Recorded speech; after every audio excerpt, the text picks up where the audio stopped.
नमस् नमस्कार दोस्तों, आपका मेरे YouTube चैनल पर स्वागत है। आज हम राजस्थान वीडियो मेंस एग्ज़ाम के लिए महत्वपूर्ण टॉपिक विकास संस्थाएं पढ़ेंगे। तो चलिए शुरू करते हैं। विकास संस्थाएं, इस टॉपिक में हम बहुत से महत्वपूर्ण विषयों पर गहन चर्चा करेंगे। इस वीडियो को देखने के बाद आपको इस टॉपिक से संबंधित किसी भी प्रकार की समस्या नहीं रहेगी। तो चलिए शुरू करते हैं।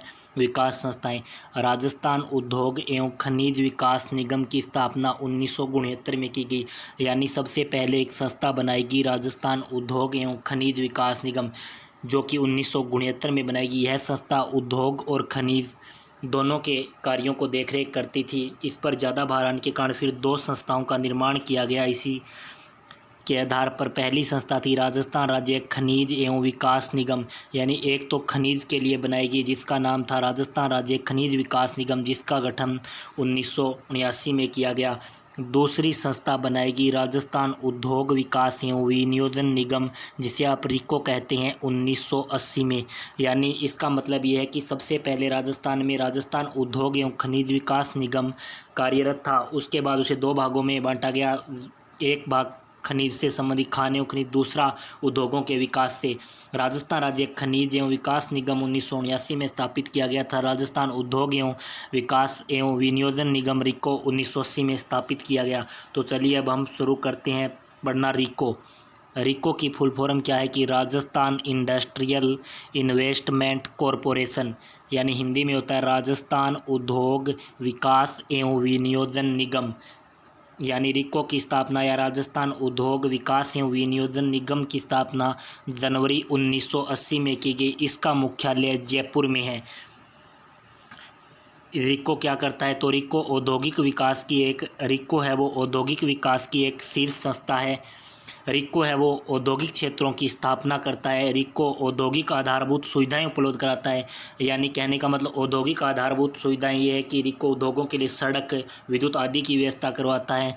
रिको है वो लघु मध्यम वृहद उद्योगों को वित्तीय सहायता उपलब्ध कराता है। ये मोस्ट इंपॉर्टेंट है कि रिको क्या करता है कि लघु मध्यम और वृहद उद्योगों को वित्तीय सहायता देता है। नोट, एक बात याद रखनी है आपको कि जो ये रिको है, ये सूक्ष्म उद्योगों को वित्तीय सहायता नहीं देता है। यानी सूक्ष्म उद्योगों को वित्तीय सहायता रिको नहीं देता है। रिको और क्या क्या काम करता है कि औद्योगिक क्षेत्रों की, रिको है औद्योगिक क्षेत्रों की तकनीकी सहायता एवं प्रबंधन। यानी रिको है वो औद्योगिक क्षेत्रों की तकनीकी सहायता भी करता है और उनका प्रबंधन भी करता है। रिको औद्योगिक विकास की योजनाएं लागू करवाता है। यानी जो उद्योगों के विकास से संबंधित जितनी भी योजनाएं होती हैं, उन्हें क्या है, रिको लागू करवाता है। अब रिको द्वारा कुछ पार्क स्थापित किए गए हैं, जैसे जापानी पार्क। यानी ये जापानी पार्क, यानी जो जापान के सहयोग से बनाए जाए उन्हें जापानी पार्क, ऐसा आप समझ सकते हैं। जैसे जेट्रो, ये जापान की कंपनी है जिसका नाम है Japan External Trade Organization, JETRO. और रिको, यानी जेट्रो जापान की कंपनी और रिको ने मिलकर पहला जापानी पार्क कहाँ खोला है? तो वो निमराना अलवर में। ये मोस्ट इंपॉर्टेंट है कि पहला जापानी पार्क कहाँ खोला गया है? तो वो निमराना अलवर में खोला गया है। दूसरा जापानी पार्क कहाँ है? तो वो घिलोट अलवर में है। ये मोस्ट इंपॉर्टेंट है कि पहला जापानी पार्क तो निमराना अलवर में है, दूसरा जापानी पार्क घिलोट अलवर में है। नेक्स्ट हम पढ़ेंगे कि रिको ने अपना पहला या प्रथम स्किल डेवलपमेंट सेंटर कहाँ स्थापित किया है? तो निमराना अलवर में स्थापित किया है। यानी रिको ने अपना पहला स्किल डेवलपमेंट सेंटर है वो निमराना में स्थापित किया है। अब कोरियाई पार्क, यानी जो कोरिया के सहयोग से बनाया जाता है उन्हें कोरियाई पार्क कहते हैं। यानी दक्षिण कोरिया के लिए, दक्षिण कोरिया के साथ, यानी कोट्रा, ये है कोरियन ट्रेड एजेंसी या कोट्रा और रिको ने मिलकर पहला कोरियन पार्क गिलोट अलवर में स्थापित किया। ये भी मोस्ट इंपॉर्टेंट है कि पहला कोरियन पार्क है वो गिलोट अलवर में स्थापित किया गया। हमने ऊपर पढ़ा कि दूसरा जापानी पार्क है वो गिलोट अलवर में स्थापित किया गया, लेकिन पहला कोरियन पार्क है वो गिलोट अलवर में कोट्रा व रिको ने मिलकर स्थापित किया है। नोट, ये महत्वपूर्ण कुछ तथ्य है जो आपको याद रखनी है कि सिरेमिक औद्योगिक जोन की स्थापना कहाँ की गई है? तो वो घिलोट अलवर में की गई है। सिरेमिक कॉम्प्लेक्स कहाँ बनेगा? तो खारा बीकानेर में बनेगा। सिरेमिक सेंटर कहाँ है? तो वो बीकानेर में है। और सिरेमिक में इंजीनियर है वो भी बीकानेर में होती है। नेक्स्ट हम पढ़ेंगे कि रिको ने जो मेगा फूड पार्क स्थापित किए हैं, रिको द्वारा स्थापित मेगा फूड पार्क, जो मेगा फूड पार्क है ये 2008 से बनने शुरू हुए हैं। मेगा फूड पार्क का उद्देश्य क्या होता है? खाद्य प्रसंस्करण उद्योग को बढ़ावा देना। राजस्थान में दो मेगा फूड पार्क है। पहला है ग्रीनटेक मेगा फूड पार्क जो कि रूपनगढ़ अजमेर में है। दूसरा मेगा फूड पार्क है वो पलाना बीकानेर में प्रस्तावित है, अभी तक बना नहीं, ये प्रस्तावित है। अब हम रिको द्वारा स्थापित मिनी फूड पार्क पढ़ेंगे।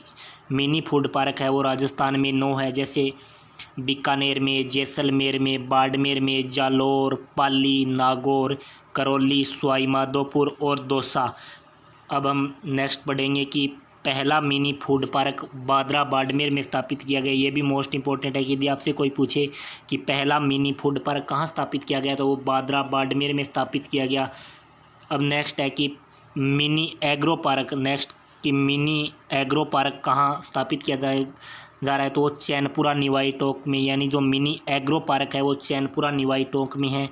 और जो मिनी एग्रो पार्क है इसकी स्थापना कृषि गतिविधियों को बढ़ाने के लिए की जा रही है। अभी आ रहा है कि मिनी फूड पार्क की स्थापना बादरा बाड़मेर में, ये दोनों ही अलग अलग हैं। जैसे आप ध्यान से पढ़ेंगे तो जैसे मिनी एग्रो पार्क यानी एग्रो आ जाए तो वो चैनपुरा निवाई टोंक में होगा, और मिनी फूड पार्क आ जाए वो बांद्रा बाड़मेर में होगा। नेक्स्ट हम पढ़ेंगे कि निजी क्षेत्र का एकमात्र फूड पार्क कौन सा है तो वो झालावाड़ में है। ये मोस्ट इंपॉर्टेंट है कि निजी क्षेत्र का एकमात्र फूड पार्क कहाँ है तो वो झालावाड़ में है। अब हम पढ़ेंगे स्पेशल इकोनॉमिक जोन, जिसे आप सेज बोलते हो। स्पेशल इकोनॉमिक जोन, सेज यानी इसे विशेष आर्थिक क्षेत्र भी कहते हैं। ये जो सेज की अवधारणा है ये चीन से ली गई है। सेज जो नीति या पॉलिसी है वो 2000 में आई थी, और सेज एक्ट है वो 2005 में आया था। यदि आपसे कोई पूछे सेज एक्ट कब आया तो 2005 में।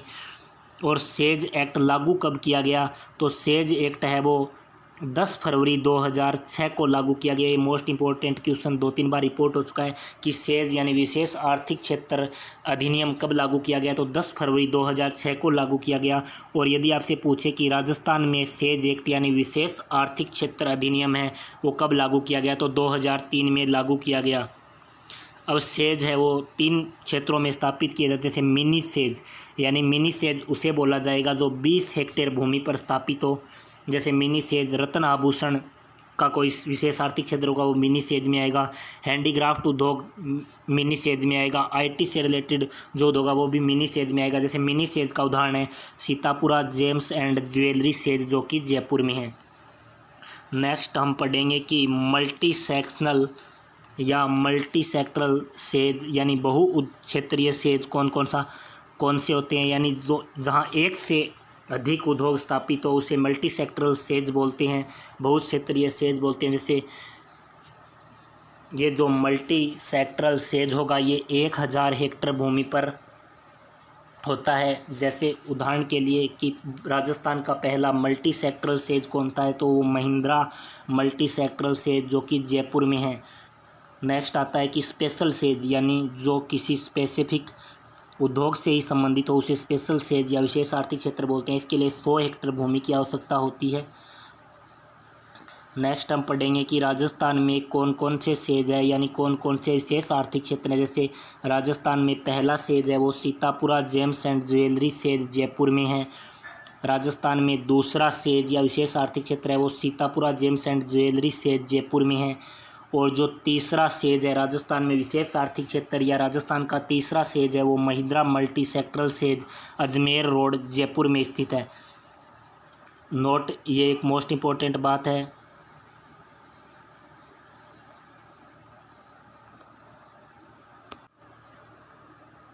राजस्थान का एकमात्र मल्टी सेक्टरल सेज है वो Mahindra multi sectoral says Jaipur है। अब राजस्थान में 5 निर्माणाधीन सेज है। कितने? 5। जैसे वाटिका सेज जयपुर में, जैनपेक्ट सेज जयपुर में, सोमानी सेज खुसखेड़ा अलवर में, मानसरोवर सेज जयपुर में, आरएनबी डेवलपमेंट सेज बीकानेर में।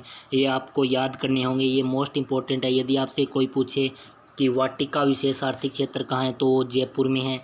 जैनपेक्ट विशेष आर्थिक क्षेत्र जयपुर में है। सोमानी विशेष आर्थिक क्षेत्र खुसखेड़ा अलवर में है। मानसरोवर सेज जयपुर में है।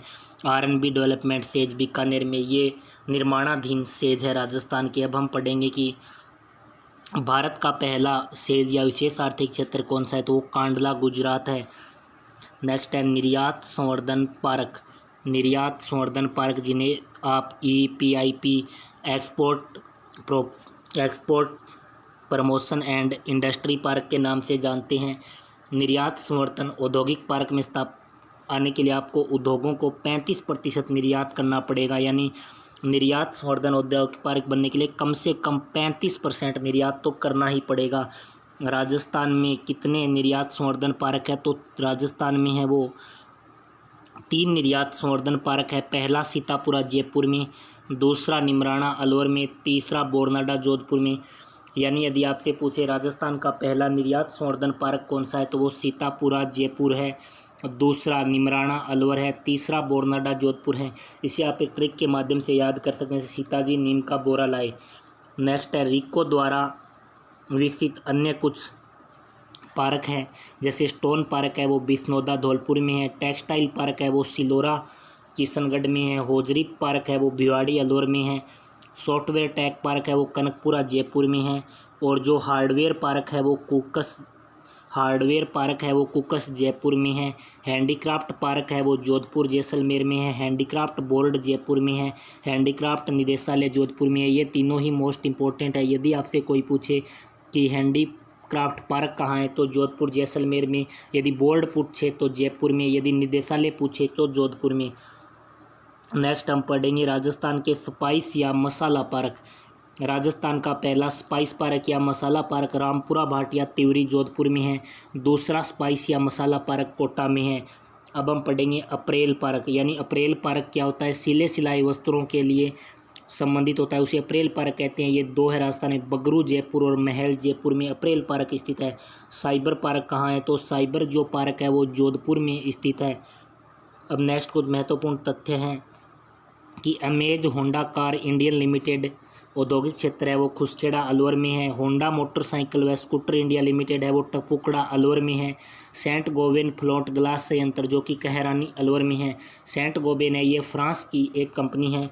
रिको द्वारा पूर्णतः गैस पर आधारित औद्योगिक क्षेत्र, या रिको द्वारा जो गैस पर आधारित औद्योगिक क्षेत्र 4 है, जैसे सथाना अजमेर, ऊखलिया भीलवाड़ा, सोनियाना चित्तौड़गढ़, बीठन जालोर। नेक्स्ट हम पढ़ेंगे कि राजस्थान का पहला इलेक्ट्रिक व्हीकल औद्योगिक जोन कौन सा है, तो वो है करौली औद्योगिक क्षेत्र। करौली औद्योगिक क्षेत्र भिवाड़ी अलवर है। एग्रो फूड पार्क रिको द्वारा राजस्थान में 4 एग्रो फूड पार्क बनाए गए हैं। 4 एग्रो फूड पार्क बनाए गए हैं, जो है गंगानगर, जोधपुर, अलवर, कोटा। यानी ट्रिक से आप याद रख सकते हैं कजास, यानी KJAS, के से कोटा, जे से जोधपुर, ए से अलवर और एस से श्री गंगानगर। पहला मिनी एग्रो पार्क, यानी ये हम ऊपर भी पढ़ चुके हैं कि पहला मिनी एग्रो पार्क है। पहला मिनी एग्रो पार्क है वो चैनपुरा निवाई टोंक में है। एकमात्र निजी क्षेत्र का फूड पार्क है वो झालावाड़ में स्थापित है। नेक्स्ट हम पढ़ेंगे राजसिको जिसे राजस्थान लघु उद्योग निगम लिमिटेड के नाम से भी जाना जाता है। इसका गठन है वो 3 जून 1961 में किया गया। राजसिको मुख्यालय है वो जयपुर में है। राजसिको क्या करता है, लघु उद्योगों को कच्चा माल, साख, तकनीकी एवं प्रबंधन सहायता उपलब्ध कराता है। रिको जनजातीय प्रशिक्षण केंद्र स्थापित करता है। प्रदर्शनी, सेमिनार, व्यापार मेले चलाता है। रिको नई डिज़ाइन या जो नई डिज़ाइन हो या कोई भी नई तकनीक हो उनसे लघु उद्योगों को अवगत भी राजसिको करवाता है। चित्रकला प्रशिक्षण क्षेत्र भी राजसिको से संबंधित है। शुष्क बंदरगाह का संचालन, जिन्हें आप इनलैंड कंटेनर डिपो बोलते हैं, वो भी रिको से संबंधित है। एयर कार्गो कॉम्प्लेक्स का संचालन भी रिको द्वारा किया जाता है। मयूर छाप बीड़ी का उत्पादन व वितरण भी राजसिको द्वारा किया जाता है। मयूर छाप बीड़ी का उत्पादन व वितरण टोंक में होता है। गलीचा प्रशिक्षण केंद्र का संबंध भी राजसिको से है। अब हम पढ़ेंगे शुष्क बंदरगाह। राजसिको द्वारा शुष्क बंदरगाह या इनलैंड कंटेनर डिपो स्थापित किए जाते हैं, जो कि 4 हैं: मानसरोवर, जयपुर, बासनी, जोधपुर, भिवाड़ी, अलवर और भीलवाड़ा। इसे आप याद कर सकते हैं JJBB, यानी शुष्क बंदरगाह के लिए जयपुर, जोधपुर, भिवाड़ी, भीलवाड़ा, जयपुर, जोधपुर, भिवाड़ी, भीलवाड़ा। और जो 5वां शुष्क बंदरगाह है वो बीकानेर में है। 5वां शुष्क बंदरगाह बीकानेर में प्रस्तावित है। एयर कार्गो कॉम्प्लेक्स है वो सागानेर में है। अब हमने जो ऊपर देखे शुष्क बंदरगाह वो राशिको द्वारा साधे। अब जो कुछ भारत की एक कंपनी है, भारत की कंपनी कनकोर द्वारा, यानी container corporation of India limited द्वारा, कॉनकोर द्वारा भी शुष्क बंदरगाह बनाए गए हैं राजस्थान में, जो कि 3 बनाए गए हैं। कौन कौन से? बोरनाडा जोधपुर में, कनकपुरा जयपुर में, राउठा रोड कोटा में। ये भी मोस्ट इंपॉर्टेंट है कि भारत सरकार की कंपनी कॉनकोर द्वारा राजस्थान में 3 शुष्क बंदरगाह बनाए गए हैं: बोरनाडा जोधपुर में, कनकपुरा जयपुर में, राउठा रोड कोटा में। निजी क्षेत्र का शुष्क बंदरगाह, यानी एक प्राइवेट सेक्टर यानी निजी क्षेत्र में भी शुष्क बंदरगाह या इनलैंड कंटेनर डिपो बन रहा है, जो कि पाल रोड जोधपुर का है। पाल रोड जोधपुर में है।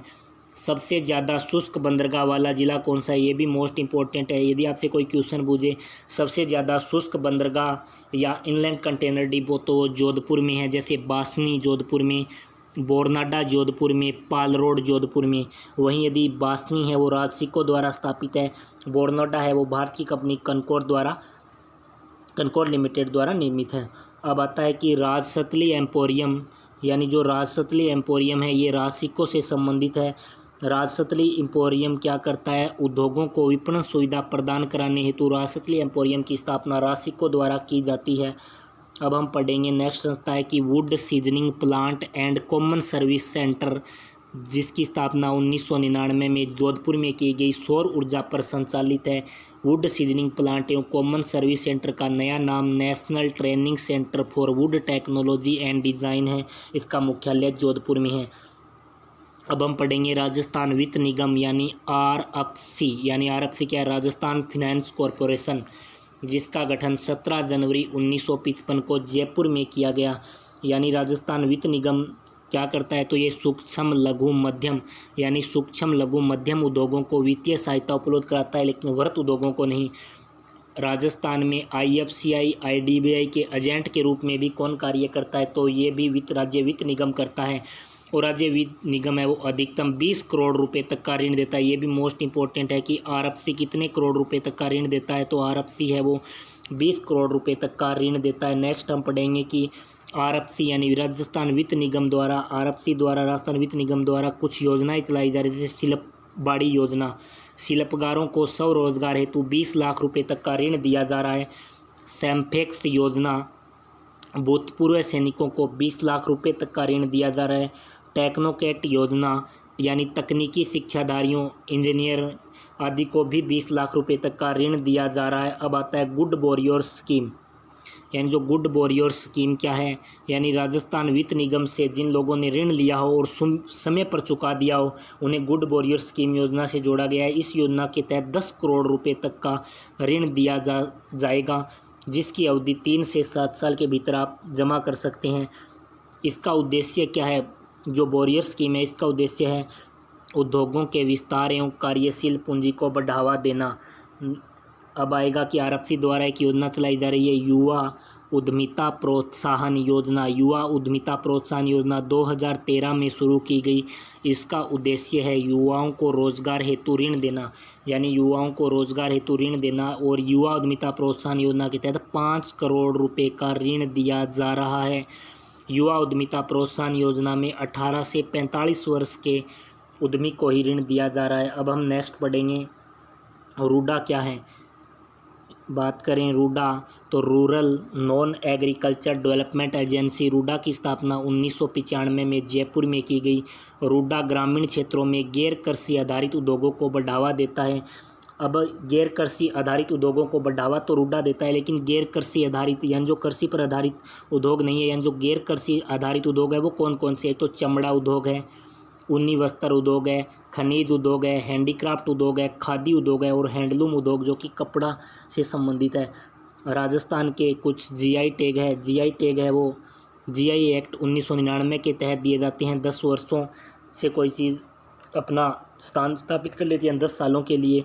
राजस्थान में जो जीआई टैग है वो 12 को दिया गया है, जिनमें पहला है बगरू प्रिंट जयपुर, सागानेरी प्रिंट जयपुर, कठपुतली उदयपुर, कोटा डोरिया साड़ी कोटा, बीकानेरी भुजिया बीकानेर, मकराना मार्बल नागौर का, मोलेला कराया टेराकोटा राजसमंद का, बल्लू पोट्री जयपुर की, थेवाकला प्रतापगढ़ की, सोजत मेहंदी पाली की, फुलकारी राजस्थान की, पोकरण पोट्री जैसलमेर की, इन्हें जीआई टैग दिया गया है।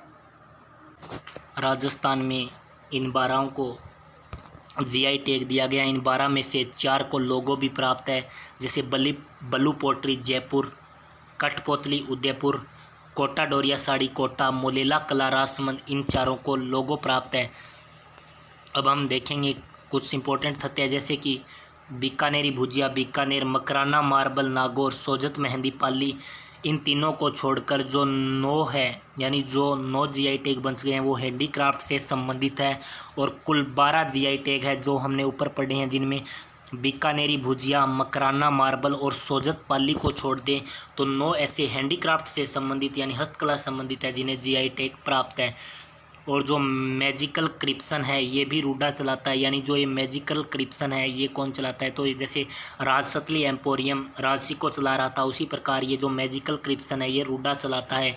अब हम पढ़ेंगे निवेश संवर्धन ब्यूरो यानी निवेश संवर्धन ब्यूरो BIP की स्थापना। निवेश संवर्धन ब्यूरो की स्थापना 1991 में की गई। मुख्यालय जयपुर में है। निवेश संवर्धन ब्यूरो का अध्यक्ष मुख्य सचिव होता है। निवेश संवर्धन ब्यूरो की जो टैगलाइन है वो क्या है, अवधारणा से क्रियान्वयन तक। इसका मतलब ये है कि अवधारणा से क्रियान्वयन तक का मतलब है कि आप सोचिए और आपके लक्ष्यों या आपको सपनों को पूरा हम करेंगे। तो इसका उद्देश्य क्या है, निवेश संवर्धन ब्यूरो का उद्देश्य है राजस्थान या राज्य में निवेश प्रोत्साहित करना व निवेश नीति निर्माण व वृहत निवेश की नोडल एजेंसी है। यानी जो ये निवेश संवर्धन ब्यूरो है ये वृहत निवेश की नोडल एजेंसी है। यदि आपको निवेश संवर्धन ब्यूरो BIP के अंदर आपको 10 करोड़ रुपए तक का निवेश करना पड़ेगा, यानी 10 करोड़ से अधिकतम जितने भी निवेश या उद्योग होंगे वो BIP उनकी देखरेख करेगा। और यदि आपको 10 करोड़ के उद्योग में कोई समस्या आ जाती है, 10 करोड़ के ऊपर से उद्योग की समस्या, तो उसका समाधान 45 दिन के भीतर करेगा। ये दावा भी निवेश संवर्धन ब्यूरो करता है। अब नेक्स्ट है सिंगल विंडो क्लियरेंस योजना। जो सिंगल विंडो क्लियरेंस योजना है ये इस योजना में निवेश से संबंधित 15 विभागों की 105 योजनाएं उपलब्ध करवा रहा है। यानी जो ये सिंगल विंडो क्लियरेंस योजना के तहत निवेश से संबंधित 15 विभागों की आपको 105 योजनाओं की जानकारी उपलब्ध हो रही है। और जो राजस्थान निवेश प्रोत्साहन योजना 2019 में शुरू की गई, इसे भी क्रियान्वयन या इसको भी BIP निर्यात संवर्धन ब्यूरो के द्वारा चलाया जा रहा है। अब आ रहा है कि सिंगल विंडो क्लियरेंस योजना या एकल विंडो क्लियरेंस योजना को और अधिक सुदृढ़ बनाने के लिए वन स्टॉप शॉप की स्थापना की गई है। यानी सिंगल विंडो क्लियरेंस की जगह वन स्टॉप शॉप की स्थापना की गई है। और इसके तहत मुख्यमंत्री यानी CM की अध्यक्षता में बोर्ड ऑफ इन्वेस्टमेंट की भी स्थापना की गई है, ब्यूरो ऑफ इंटरप्राइजेज। अब हम नेक्स्ट पढ़ेंगे bureau of enterprises. Bureau of enterprises की स्थापना 1978 में की गई। ब्यूरो ऑफ इंटरप्राइजेज का अध्यक्ष मुख्य सचिव होता है। ब्यूरो ऑफ इंटरप्राइजेज सरकारी उद्यमों पब्लिक सेक्टर एंटरप्राइजेज को विनियम समीक्षा और सर्वेक्षण करता है। यदि आपसे पूछे कि वर्तमान में कुल कितने सार्वजनिक उपक्रम हैं तो 24 सार्वजनिक उपक्रम है। ये भी मोस्ट इम्पोर्टेंट है कि वर्तमान में कितने सार्वजनिक लोक उपक्रम हैं तो 24 लोक उपक्रम हैं। नेक्स्ट कुछ संस्थाएं हैं जैसे राजस्थान भूमि विकास निगम की स्थापना 1975 जयपुर में की गई। राजस्थान आवासन मंडल की स्थापना 1970 जयपुर में की गई। राजस्थान राज्य भंडारण निगम की स्थापना 1957 जयपुर में की गई। राजस्थान के भंडारण इकाई है वो 93 है और राजस्थान राज्य भंडारण निगम है ये FCI का सहयोग करता है। अब हम पढ़ेंगे राजस्थान राज्य कृषि विपणन बोर्ड, जिसकी स्थापना 1974 में की गई। यशवंत सिंह नाहर समिति की सिफारिश पर की गई। राजस्थान राज्य कृषि विपणन बोर्ड का कार्य कृषि व्यवसाय, कृषि प्रसंस्करण व प्रोत्साहन हेतु नीति 2019 है, उसको भी राजस्थान राज्य कृषि विपणन बोर्ड द्वारा चलाया जा रहा है। राजस्थान कृषि प्रसंस्करण का कार्य भी किया जा रहा है राजस्थान राज्य कृषि विपणन बोर्ड द्वारा। अब हम पढ़ेंगे नेक्स्ट संस्था है राजस्थान खादी एवं ग्रामो उद्योग बोर्ड। इसकी स्थापना जनवरी 1955 में जयपुर में की गई। खादी विकास को बढ़ावा देना व हथकरघा उद्योग को बढ़ावा देने के लिए किया गई, और जो खादी प्लाजा है यह जयपुर में स्थापित किया गया। तो दोस्तों, राजस्थान वीडियो मेंस एग्ज़ाम में जो विभिन्न विकास की संस्थाएं हैं वो टॉपिक हम आज क्लियर कर चुके हैं। यदि इस टॉपिक से संबंधित आपको किसी भी प्रकार की कोई भी क्वेरी हो तो आप हमें कमेंट बॉक्स में बता सकते हैं, और राजस्थान वीडियो मेंस या अन्य प्रतियोगी परीक्षाओं के लिए अन्य विस्तृत वीडियो पाने के लिए आप हमारे चैनल पर विजिट कर सकते हैं। धन्यवाद।